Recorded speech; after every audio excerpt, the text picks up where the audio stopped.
Hello बच्चों, स्वागत है आपका आपके हमारे प्यारे से यूट्यूब चैनल गुरुकुल अंजय गिरी पर। तो जैसा कि आप लोग जानते हैं दोस्तों कि हम अपने यूट्यूब चैनल पर लगातार एजुकेशन से रिलेटेड वीडियोस अपलोड करते रहते हैं। और हम आपको बता दें कि हम बीएससी फर्स्ट ईयर का इस समय जो है बीएससी फर्स्ट ईयर और क्लास 11th के फिजिक्स और मैथ से रिलेटेड वीडियोज डेली डालते रहते हैं। तो दोस्तों, अगर आपको वीडियोज अच्छे लगते हो तो वीडियो को लाइक करिएगा और हमारे चैनल को सब्सक्राइब करना और बेल आइकन को प्रेस करना मत भूलिएगा, क्योंकि बेल आइकन को प्रेस करने से ही आपको हमारी वीडियोज़ का नोटिफिकेशन मिलेगा। तो चलिए दोस्तों, इसके साथ अपना वीडियो शुरू करते हैं। तो दोस्तों, आज का हमारा टॉपिक है work energy theorem. Work energy theorem जो कि बीएससी फर्स्ट ईयर में भी आपको मिलेगा और क्लास 11th में मिलेगा।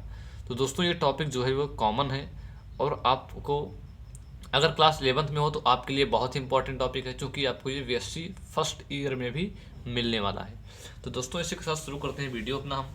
तो वर्क एनर्जी थ्योरम में हमको निकालना क्या है कि जो हमको निकालना है कि वर्क में और एनर्जी में रिलेशन क्या होता है। कार्य और ऊर्जा में, कार्य ऊर्जा प्रमेय इसको बोलते हैं हिंदी में। ठीक, तो कार्य और ऊर्जा में रिलेशन क्या होता है ये हमको फाइंड करना है। तो दोस्तों, इसका एक बहुत ही इंपॉर्टेंट डेरिवेशन आता है, जो कि अब तो बीएससी में मान लो कि ऑब्जेक्टिव टाइप के क्वेश्चन आने लगे हैं, लेकिन क्लास 11th के लिए ये बहुत ही इंपॉर्टेंट टॉपिक है।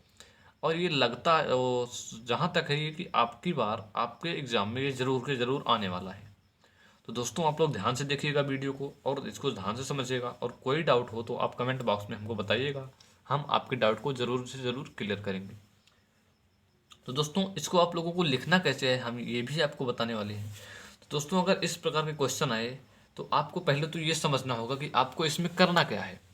तो वर्क एनर्जी थ्योरम में आपको सिंपली बता दें दोस्तों, तो आपको इसमें कार्य और काइनेटिक एनर्जी यानी कि गतिज ऊर्जा में संबंध को निकालना है।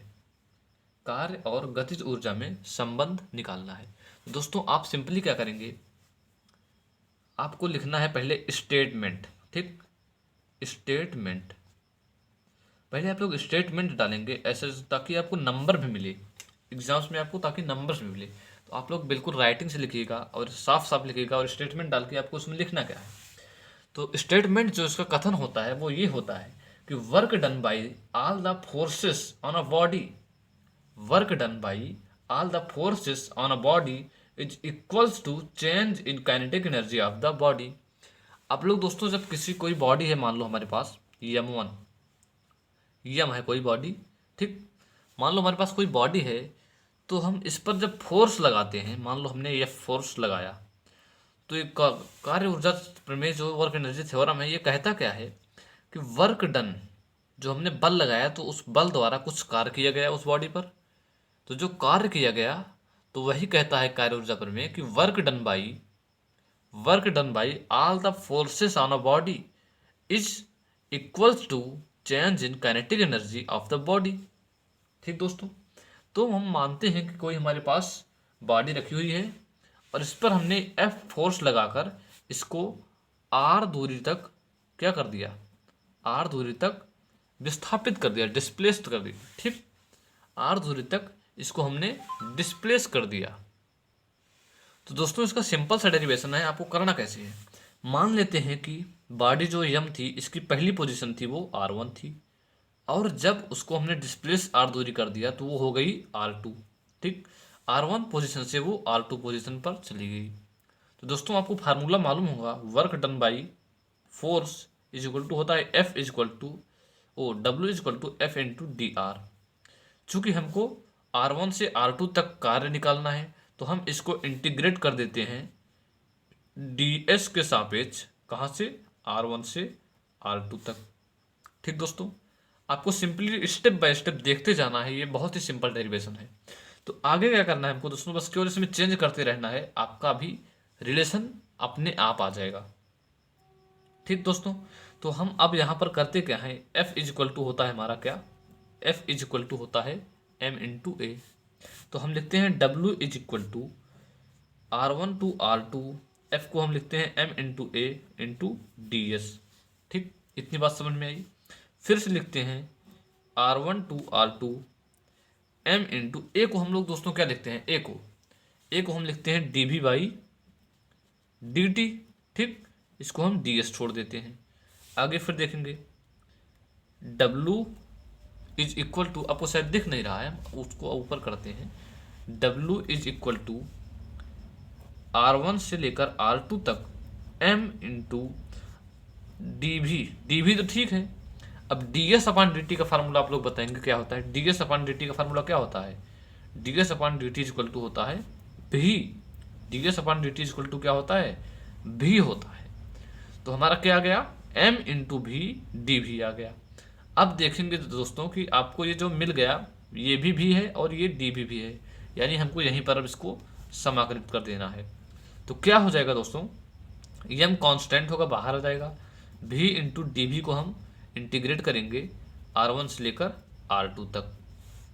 ठीक, बात समझ में आई दोस्तों?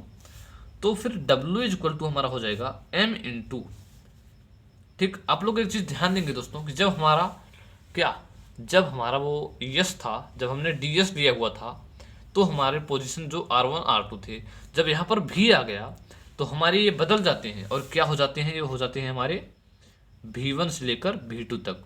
क्यों?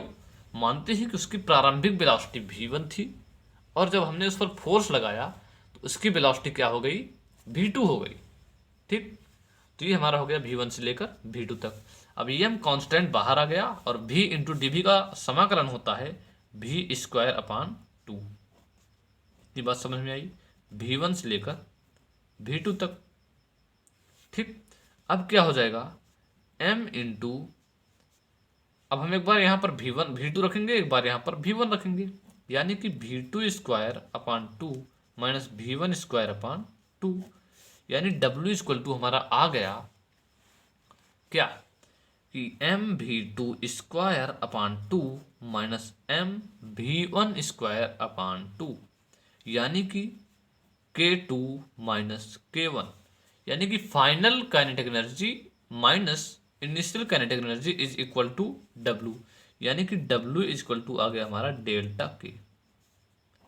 ठीक, ये हमारा दोस्तों प्रूफ हो गया कि work done by all the forces on a body is equal to change in kinetic energy. Delta K क्या बताता है?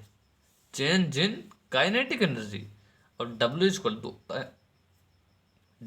टू वर्क डन होता है। ठीक, तो work done by kinetic energy, work done by all the forces on a body is equals to change in kinetic energy.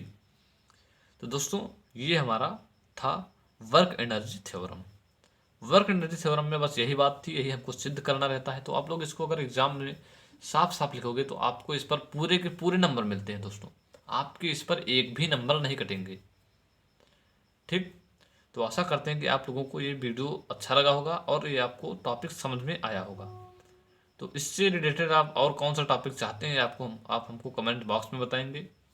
और दोस्तों आपसे एक रिक्वेस्ट है कि आप हमारे वीडियो को ज़्यादा से ज़्यादा शेयर करिए ताकि और भी बच्चों तक हमारे वीडियोस पहुँचे और हमारे चैनल को सब्सक्राइबर्स मिले, ताकि हम आपको 1000 सब्सक्राइबर पूरे होते ही लाइव क्लासेस पढ़ाना शुरू कर दें। तो इसी के साथ वीडियो को एंड करते हैं। तब तक के लिए बाय बाय।